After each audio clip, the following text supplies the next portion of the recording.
Eu sou o professor Freitas e, conforme combinado, vou dar início aqui a algumas aulas, né? Na verdade uma série de aulas acerca de instalação e configuração de alguns servidores. Então, o primeiro servidor que a gente vai estar instalando é o servidor NAS for Free.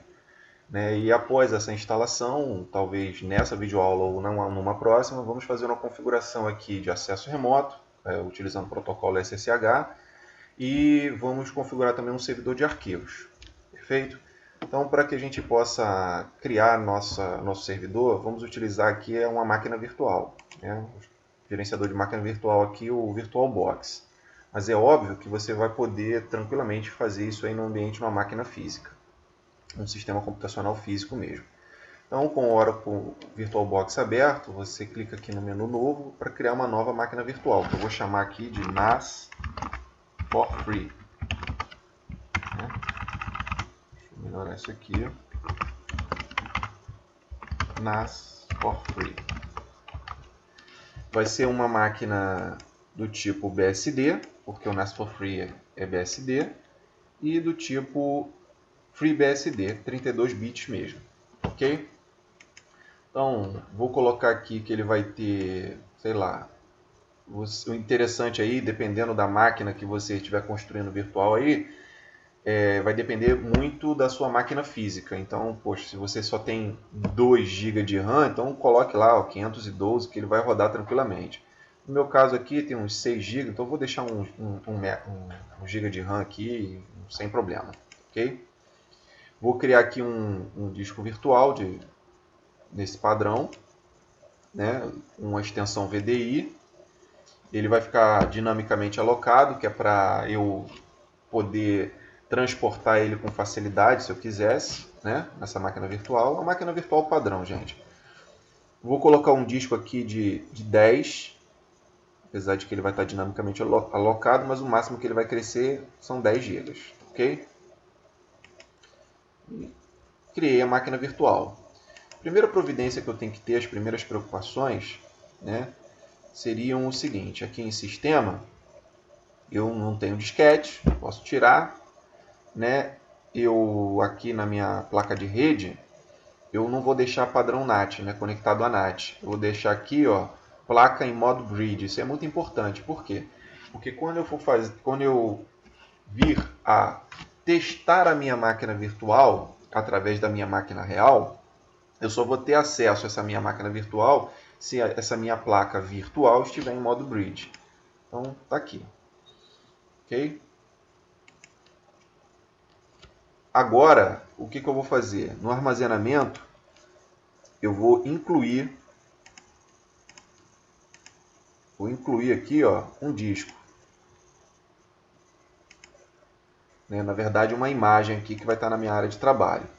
Então, as imagens que eu tenho são essa aqui. Como eu criei uma máquina virtual de 32 bits, então eu vou escolher uma imagem aqui para a instalação do NAS for Free para a plataforma 32 bits. Se eu tivesse que criar uma máquina virtual de 64 bits, seria aqui. Ou se eu quisesse fazer uma instalação mais recomendável, né, que a gente instale aí o NAS for Free para 64 bits. Ok, pessoal?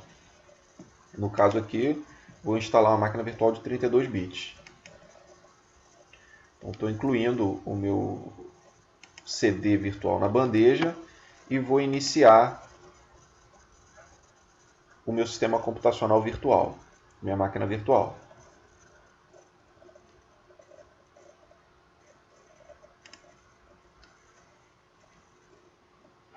Então você consegue perceber aí a inicialização do sistema. Esse servidor é um servidor muito rápido, ele consegue estabelecer aí uma ótima performance aí em qualquer dos serviços que são levantados nele.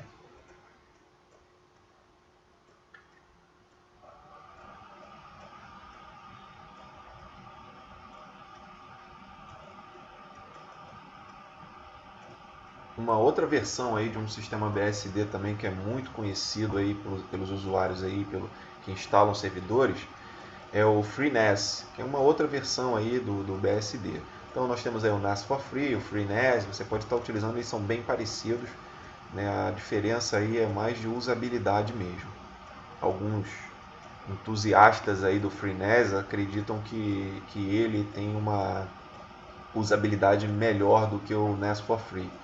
Mas eu acredito mais na estabilidade do NAS for Free do que a usabilidade do FreeNAS. E é por isso que eu, normalmente, quando eu instalo o servidor aí BSD, eu opto por instalar o NAS for Free. Então, praticamente a inicialização aqui do Live CD está acontecendo, está quase acabando. A próxima etapa, o que a gente vai fazer? A gente vai proceder à instalação de fato. Que o que ele está fazendo aqui inicialmente é inicializando o servidor, o padrão Live CD, que já é conhecido de vocês aí, ou então, se não de todos, da maioria.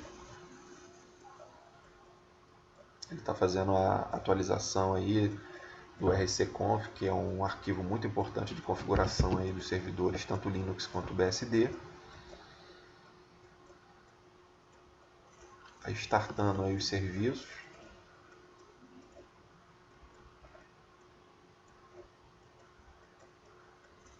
Uma máquina física ele costuma ser bem mais rápido.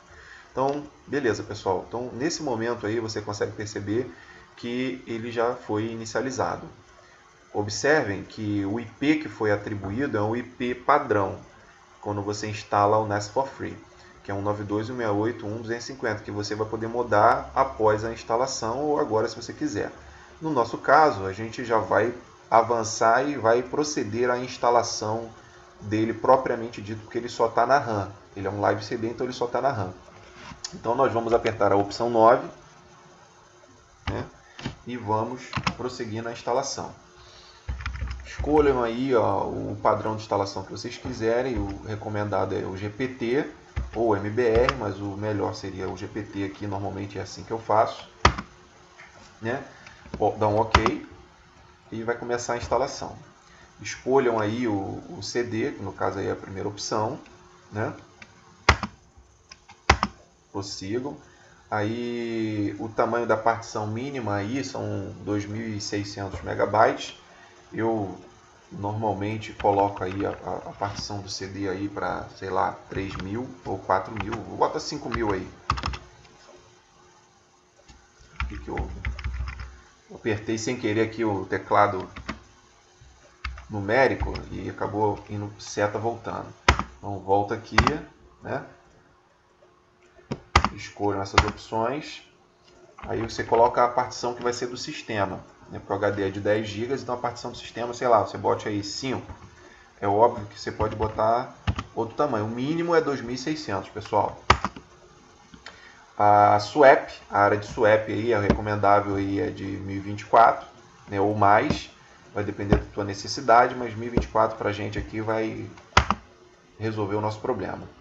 Então ele está fazendo a instalação aí dos arquivos e dos dispositivos aí dos adaptadores. Uma instalação bem rápida, levando em consideração outras plataformas. E porque ele está em máquina virtual é um pouco mais lento, mas uma máquina física ela é muito veloz, tanto a instalação quanto a configuração e performance também. É um excelente gerenciador de arquivos. Uma curiosidade aí, o pessoal coloca, é que os sistemas de web server aí do WhatsApp, eles foram feitos inicialmente, não sei agora, eu não sei qual é a política do Facebook, mas eles foram feitos em sistemas BSD, plataforma BSD.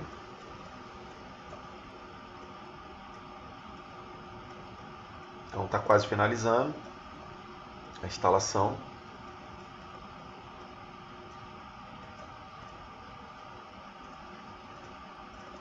Percebam que essa máquina virtual aqui, vocês já é conhecimento de todos, né? Acredito que uma máquina virtual ela pode tranquilamente ser convertida para uma máquina real e o contrário também, uma máquina real pode ser convertida para uma máquina virtual. Então é interessante que esse tipo de coisa seja dita e que seja praticada também, né? Principalmente pelos analistas de suporte que tem máquinas físicas e que por algum momento pode dar problema. Então é interessante que ele crie uma máquina virtual e já deixe guardada lá e faça teste e depois, coloca a imagem de novo depois dos testes feitos. Então é muito interessante que ele tenha proficiência na configuração de máquinas virtuais. Beleza, pessoal?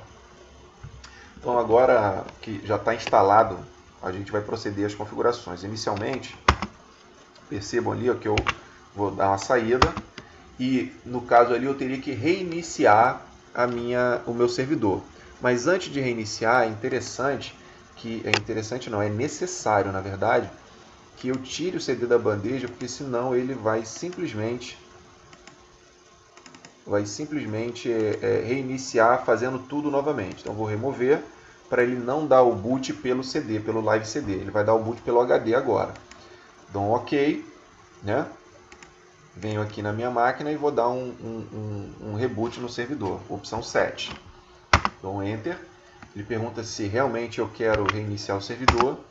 Digo que sim e ele está sendo reiniciado. Ele para o serviço Chrome e para os demais serviços.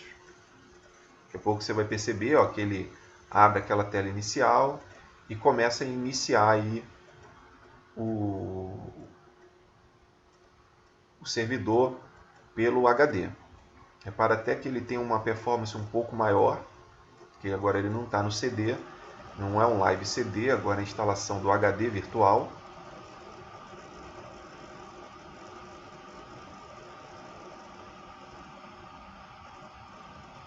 E ele está em background trabalhando, ele não está travado, tá pessoal? É normal isso aí em máquina virtual.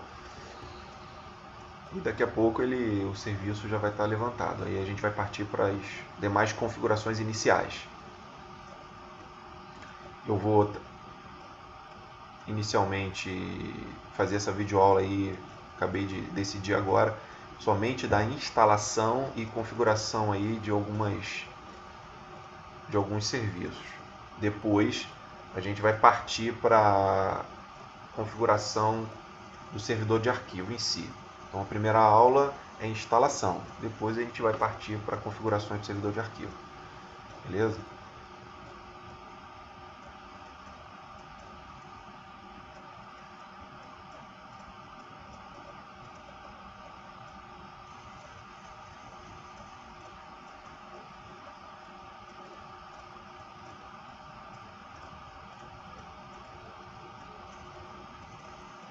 Então reparem que ele já iniciou.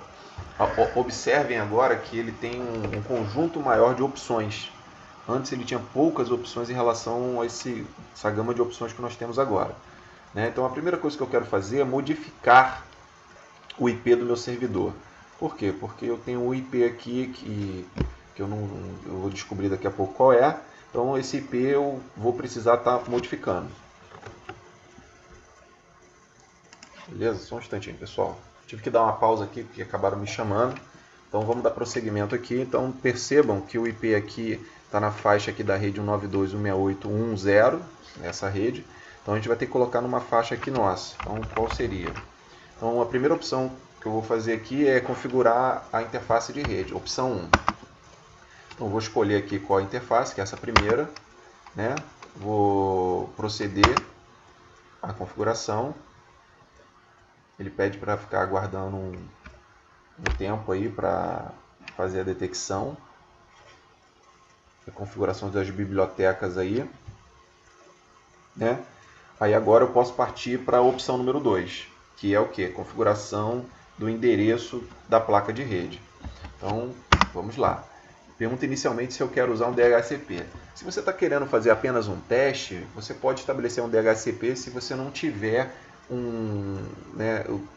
como saber qual o IP que você poderia estar colocando na sua máquina virtual que não conflitasse com os IPs da rede. Aí você poderia estabelecer como DHCP, que ele depois mostra qual é o IP do servidor. Mas, de uma maneira geral, isso não é legal. Por quê? Porque o servidor precisa ter um IP fixo. Então eu vou colocar aqui que eu não vou utilizar DHCP, porque ele vai ter um IP fixo. Qual vai ser o IP que eu vou estabelecer? Como eu estou na faixa 25, na faixa 25, 92.168.25 alguma coisa, eu vou colocar aqui que o meu IP é o 25.100. Vou dar um OK. Mantém aí classe C, mas aí vai depender da sua rede, né? O gateway aqui, o meu gateway aqui é 192.168. 192.25.1. O meu DNS é a mesma coisa, 192.168.25.1. Aí vocês têm que verificar aí qual é o gateway, o DNS, qual é a faixa que você está operando aí, ok? E pergunta se quer configurar o IP versão 6. Eu vou dizer que sim, mas não precisa, isso não é tão necessário assim, mas vou dizer que sim, só para vocês verificarem como é que acontece. Você pode pedir para fazer manualmente, aí seria na opção não, mas aí o ideal, né, eu acho que o mais fácil é você estabelecer aí uma autoconfiguração, que aí ele vai fazer para você automático, de forma automática.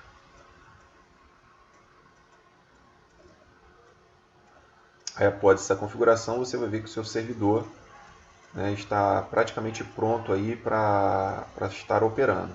Você vai apertar Enter, perceba aqui o que foi atribuído, né, o endereço IP versão 4 e o IP versão 6 que ele atribuiu automaticamente. Quando você der um Enter, está lá as opções e o IP lá configurado. Beleza, pessoal? Só um instante. Pessoal, desculpa aí, novamente fui interrompido, mas seguindo aqui. Então, vocês percebam aqui que o servidor foi reiniciado, aliás, foi reconfigurado com um novo IP. Né? A partir de agora, o seu servidor está pronto para ser acessado e configurado. Então, como é que você vai fazer isso? Você tem que abrir aqui um navegador na máquina física, na máquina real, e coloquem lá o IP, por exemplo, o IP do servidor, 192.168.25.100. Você apertar Enter, ele vai ter acesso aí ao servidor através de um navegador. A vantagem de ter esse tipo de plataforma é o seguinte: você pega um gabinete para instalar o seu servidor, bota lá teu teclado, mouse, tela, funcionando bonitinho. Depois que você faz essa primeira instalação que a gente acabou de fazer, basta que você bote ele lá no canto, lá no seu rack, né?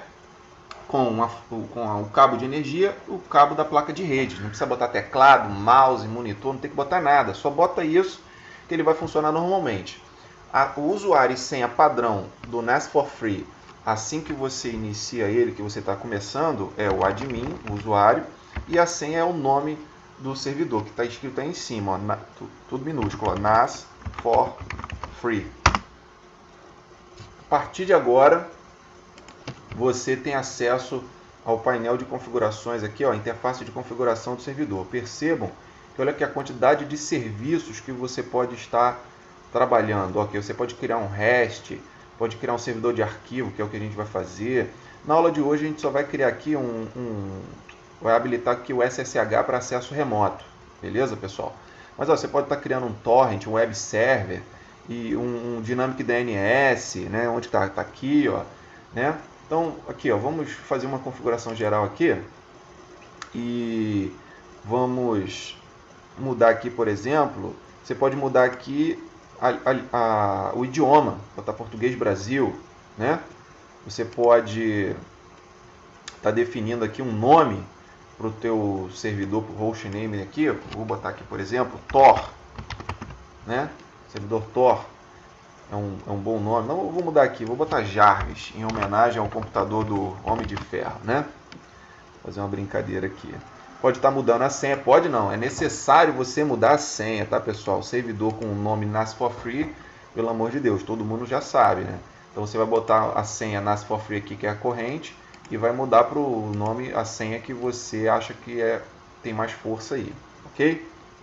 Quando você termina a configuração, você tem que salvar a configuração que você definiu. Eu esqueci aqui, ó, Jarvis. E vou dar um save aqui. Ele vai aplicar essa configuração.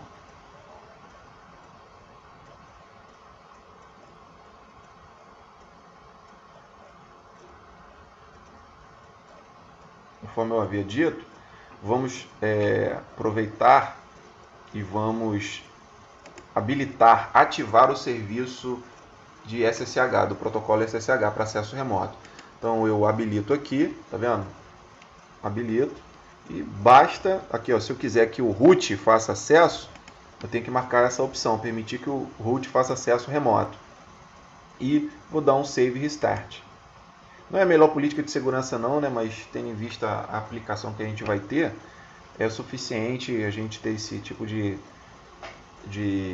contato. Então a questão é, foi feita a instalação, configuração da placa, disse aqui onde que faz as configurações gerais e habilitei o serviço de SSH aqui inicialmente. Que aí basta você agora botar a tua máquina lá no canto e a partir de então, com a segurança física dela, você faz um acesso remoto, até do Japão se você quiser, para fazer as alterações que você precisar.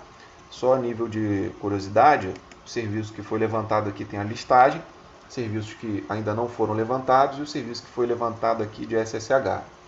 Beleza, pessoal? Então, por hoje é só e até a próxima videoaula.